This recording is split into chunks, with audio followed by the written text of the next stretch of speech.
শুরু হয়ে গেছে আইসিসি অনূর্ধ্ব-19 পুরুষদের বিশ্বকাপ 2026। টাইগার যুবাদের প্রথম ম্যাচ টসে জিতে গ্রুপের কঠিন পক্ষ ভারতের সাথে ভারপ্রাপ্ত অধিনায়ক জাদ আবরার বোলিংয়ের সিদ্ধান্ত নেন।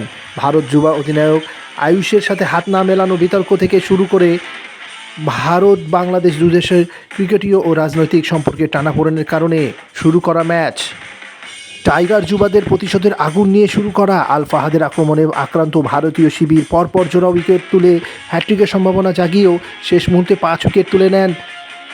সাথে ইকবালের জোড়া উইকেট, ভারতের গুরুত্বপূর্ণ উইকেট সুরিয়ার সহ অধিনায়ক আজিজুল হাকিমেরও জোড়া উইকেট। সুরিয়া ও কুন্দুর 50 ঊর্ধ্ব অর্ধশতক রানের পার্টনারশিপ গড়া ও সুরিয়ার 72 রানের ইনিংসটি এবং কুন্ডুর 50 ঊর্ধ্ব রানের জবাবে ভারত পুঁজি দাঁড় করায় 238 10 উইকেটে 48.4 ওভারে।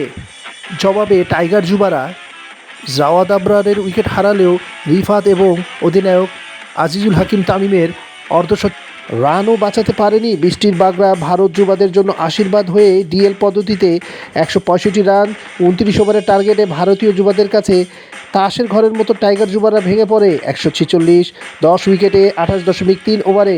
টাইগার যুবারা হারে 18 রানে সূর্যবংশীর এক বিতর্কিত ক্যাচে।